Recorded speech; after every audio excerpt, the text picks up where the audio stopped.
यशवंत पिवलकर, जे नाव गेले 4-5 महिने, कदाचित माझ्या कल्पनेप्रमाणे ऑक्टोबर 24 पासून हे नाव पेपरला यायला सुरुवात झालेली.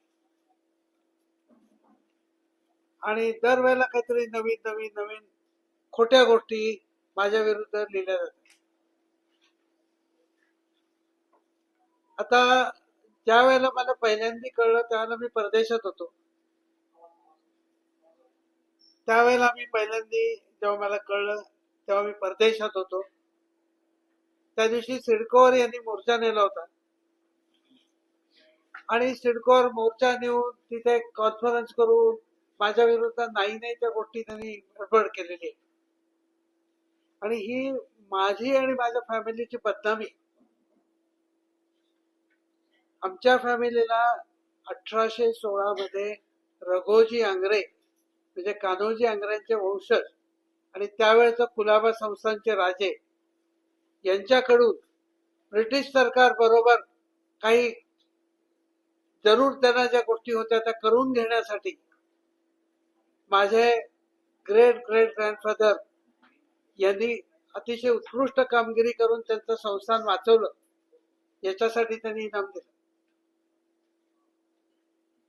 त्यांचे वडील म्हणजे ग्रेट ग्रेट ग्रेट ग्रँडफादर तेही त्या संस्थांचे दिवाण होते. माझे ग्रेट ग्रेट ग्रँडफादर तेही दिवाण होते.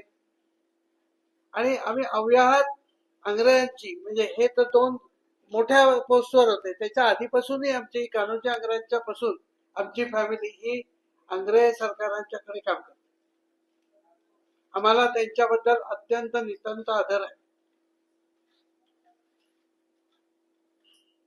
दुःख होत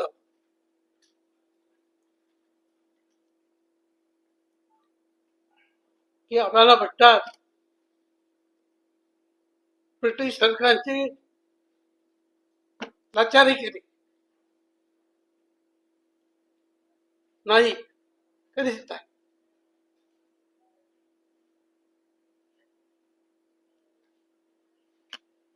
उलट पुढे माझे आजोबा हे माझी पणजी वारल्यानंतर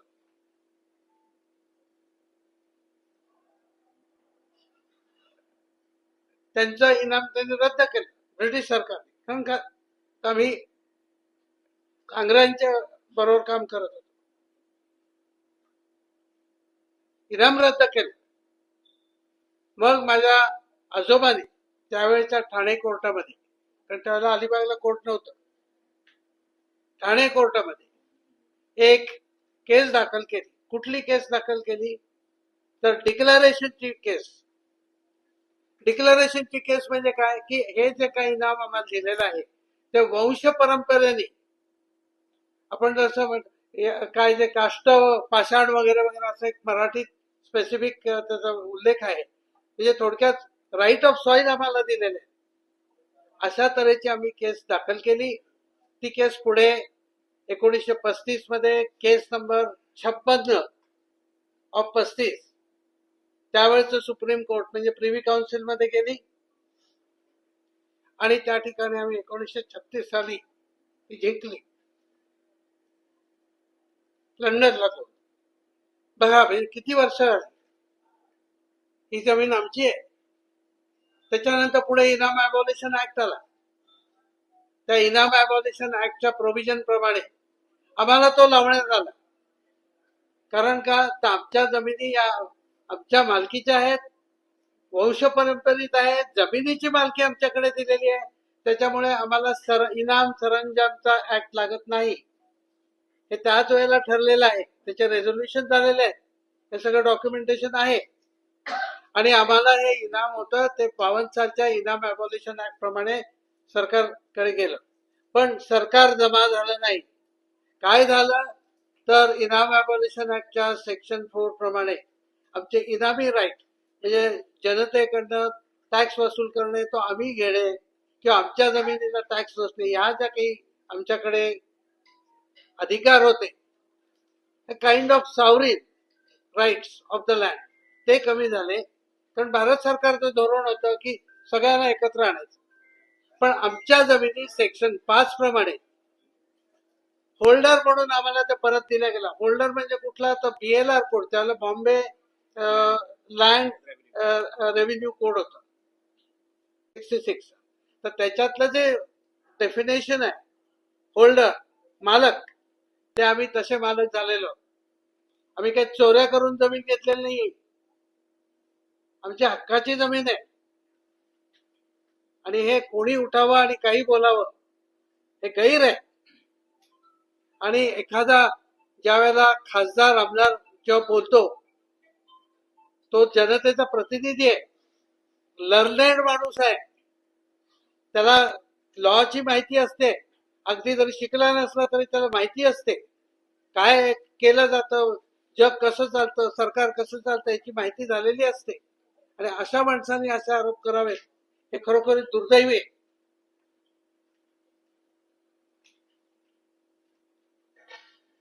रोहित पवारांना मी ओळखत नाही, शरद पवारांची माझी ओळख आहे. शरद पवारांच्या बरोबर मी बसलेलो पण आहे, कारण जयंतराव टिळक जे होते ते आमचे फॅमिली फ्रेंड होते, त्यांच्याबरोबर मी केव्हा केव्हा त्यांच्याकडे जातही असे.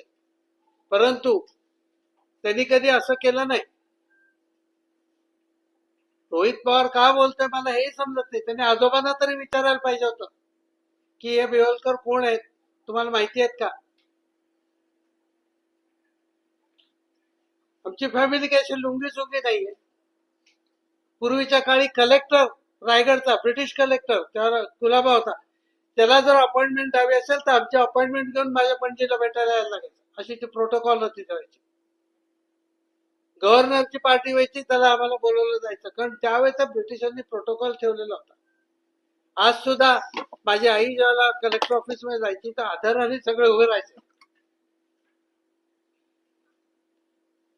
ते कोणीतरी चिल्लर सारखं बोला,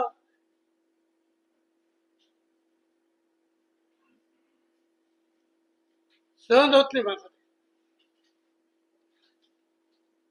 आता कालच त्यांनी ट्विट केलं की मी पळून जाईल. कशाला पळून जाईल, कोणाची चोरलेली जमीन नाहीये.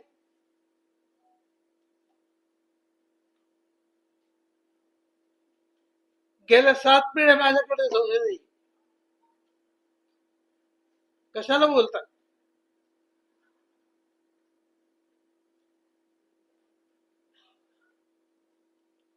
आणि अटक करावी, आता बसलोय ते याबरोबर अटक करायला. आणि कुठल्या ग्राउंडवर तुम्ही मला अटक करणार, हे काय मोगलाई लागले, अटक करा. अरे काहीतरी बोलताना तारतम्य बाळगा. हे कोणीतरी पत्रकार आहे लुंगा सुंगा, सॉरी टू से असं, तर त्यांनी कुठलं तरी तो न्यूज युट्यूबवर काहीतरी चालवतो, त्याने एक माझा फोटो छापलाय, कुठून मिळवला माहित नाही, आणि त्याच्यावर फ्रॉडचा शिक्का मारलाय. It is very criminal, dishonest लोक आहेत ती. तुम्ही जर हा उदानी आणि ही सगळी जी मंडळी आहेत हे असं, तर त्यांनी एक नोटीस दिलेली आहे ती तुम्ही आता दाखवली गेली तुम्हाला 20 मे वगैरे या तारखेला काहीतरी. त्याच्यात काय लिहिलंय तुम्ही, या जमिनी कोणीतरी पवार म्हणून बाई आहेत त्यांच्या नातेवाईक, आता त्या पवारांच्या नातेवाईक आहेत का मला माहित नाही, रोहित पवारांचे, आय डोंट नो. परंतु त्या पवारांची कुठेतरी आंग्र्यांची आहे. एकदा आंग्रे सरकारांनी दिल्यानंतर त्याला सगळे फुल राईट होते. त्यांनी एकदा मला इनाम दिल्यानंतर त्यांच्या नातेवाईकांचा तर जमिनीशी संबंध राहत नाही, हे त्या फॅमिलीचा आणि इव्हन त्यांच्या डिसेंडंटचा आदर ठेवून मी सांगतोय. दुसरी गोष्ट अशी आहे की आंग्र्यांचे जे खरे वारस आहेत, जे अलिबाग मध्ये बसलेले आहेत, ज्यांच्याकडे आम्ही जाऊन येतो, आम्ही त्यांना नमस्कार करतो, ते काही बोलत नाही. ते का नाही बोलत, कारण त्याला माहिती आहे किंवा हे जे कोण आले पवार कोण जे आहेत ते, आणखी कोणी ते कुसुम जाधव पण त्यांच्या जोडीला होत्या, मला माहित नाही, त्या वारल्या असं कळतं मला. तर ही जी लोक आहेत यांचे जे पूर्वीचे हे होते हे आत्ताच्या वयात आहेत, आत्ताच्या दिवसात आहे.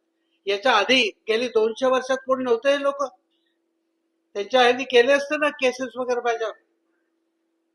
कोणी केसेस केल्या नाही, त्याला माहिती आहे की आमची जमीन नाहीये, ही बेवलकरांची जमीन आहे, त्यांना इनाम दिलेली जमीन आहे आणि त्या इनाम काढून घेण्याचा कुठलाही हक्क या त्यांच्या पुढच्या वंशजांना राहिलेला नाहीये.